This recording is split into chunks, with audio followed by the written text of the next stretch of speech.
ঝাল খেতে খেতে মাঝে মাঝে মিষ্টিও খেতে ইচ্ছে করে।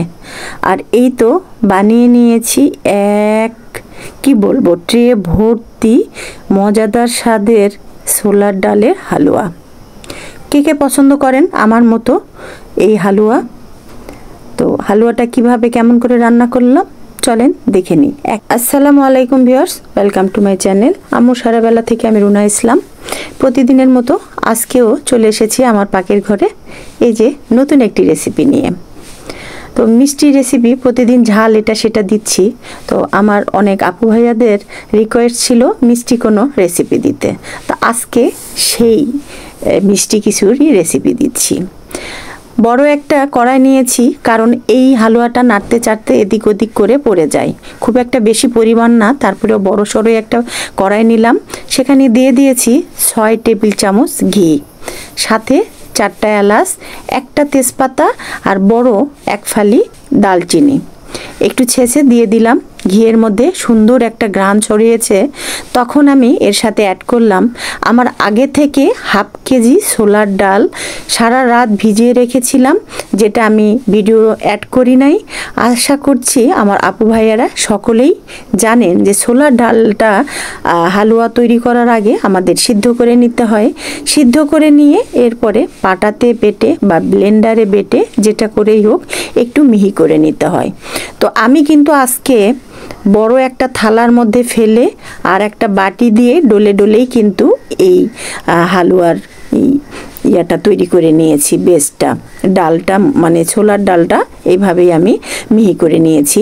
তবে মাঝে মাঝে একটু একটু দানা কিন্তু রয়েই গেছে। কড়াইয়ে দিয়ে দিলাম, যত শর্টকাট করা যায় ততটাই মানে ভালো আমার তো মনে হয়, কারণ একভাবে একই ভিডিও দেখতে কিন্তু অনেক সময় একঘেয়েমি লাগে।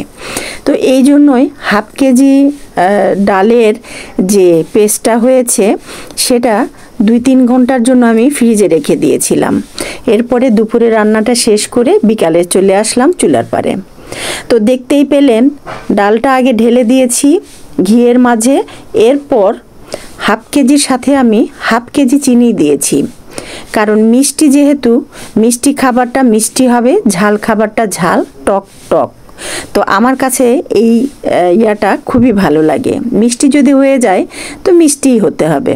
তো চিনিগুলো সব যখন গলে গেছে তখন দেখেন আমার ডালটা কতটুকু হয়ে গেছে, আর নাড়তে নাড়তে কিন্তু হাতটা ব্যথা ধরে যায়। নাড়া কখনোই বন্ধ করা যাবে না, আর আপনার চুলার তাপটা থাকবে মিডিয়াম লোতে রেখে দিলে আবার দেখা যাবে হইতে সময় লাগবে। এই যে নাড়তে নাড়তে এক সময় চিনিটা আবার জমাট বেঁধে আসবে, তখন খানিকটা দিয়ে দিলাম ঘি, আবার 2-3 টেবিল চামচ দিয়ে আবার একটু নেড়ে নিব। আর হয়ে যাবে যখন, তখন বুঝতে পারবেন পুরাটা লাসা হয়ে উঠে আসতে যাবে আপনার হাতের খুন্তিটার সাথে, তখনই বুঝে নেবেন যে হালুয়াটা হয়ে গেছে, এখন নামিয়ে নিতে হবে। আসলে এর থেকে ভালো করে বোঝানোর আর কিছু নেই, কারণ এই মিষ্টি জাতীয় জিনিসগুলো রান্না করা আসলে যে যার মতো। তো আমি যেভাবে রান্না করি হালুয়া শর্টকাটে, ঠিক ওইভাবেটাই আপনাদের সাথে শেয়ার করলাম। আর নাড়া বন্ধ করা যাবে না, এই জন্যই পুড়ে লেগে যাবে, একটুতেই পুড়ে লেগে যাবে। প্রথমত ডাল আর দ্বিতীয়ত চিনি, মানে দুইটাই পুড়ে লাগার জম।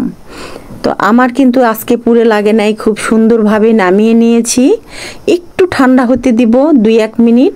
এরই মাঝে আমার বড় একটা ডিশ, পোলাও ডিশ, সেটাতে আমি ঘি দিয়ে হাত দিয়ে সুন্দর করে একটু মাখিয়ে নিলাম ট্রেটাতে। আর এই যে এখানে ছাঁচ বের করে পরিষ্কার করে নিয়েছি, সেটার উপরে একটু গাটাতেও একটু ঘি লাগিয়ে নিচ্ছি। এটাতে ঘি লাগিয়ে নিলে হবে কি, আপনার ডালের হালুয়াটা যখন হাতে নিয়ে সুন্দর মসৃণ করে গোল গোল বল করে নিব, তখন সেই স্মুথ ব্যাটারটা খুব সুন্দরভাবে এই ছাঁচের উপরে দিলে দেখেন আমাদের ডালের মধ্যেও কিন্তু আছে, হালুয়ার মধ্যেও ঘি আছে মানে পর্যাপ্ত পরিমাণের। আবার একটু ঘি নিয়ে নিচ্ছি, যার কারণে খুব সুন্দরভাবে উঠে আসবে, একটুও কষ্ট হবে না। দেখছেন আমি কি সুন্দর ডলে ডলে কিন্তু মানে বসিয়ে দিয়েছি, আবার খুব সহজেই উঠে আসলো। এই যে এটা এত টেস্টি হয় আর এত মজাদার। আমি কিন্তু এখানে কিছুটা পেস্তা বাদাম কুচি করে নামিয়ে নেওয়ার আগেই দিয়ে দিয়েছি অল্প পরিমাণের, কারণ আমার ছেলেমেয়েরা এটা খাওয়ার সময় যখন মুখে কিছু বাঁধবে তখন চিল্লাচিল্লি করবে। এই কারণেই খুব একটা বেশি কিছু দেই নাই, কিশমিশও দেই নাই। কিন্তু এটা খেতে এতটা মজার হয়, যখনই আপনি একটা বাইট মুখে নেবেন তখন মিলিয়ে যায়। আর এত সুন্দর ঘ্রাণ, একে তো ছোলার ডালের স্বাদ তো অসাধারণ, এর সাথে আবার ঘি, দুইটা মেলে অপূর্ব। আর বুটের ডালটা বা ছোলার ডালটা আপনার চেষ্টা করবেন দেশিটাই নিতে। দেশিটা নিলে হবে কি, এটা খেতে এবং এটার ঘ্রাণটা অসাধারণ হয়। আশা করছি আজকের রেসিপিটা আপনাদের ভালো লাগবে, আর ভালো লাগলে একটু নিজেরা তৈরি করে নেবেন, দেখবেন আমার থেকেও হয়তো ভালো হবে। সকলে ভালো থাকবেন, সুস্থ থাকবেন। আজকে চায়ের সাথে মিষ্টি একটা রেসিপি। আল্লাহ হাফেজ, শুভ সন্ধ্যা।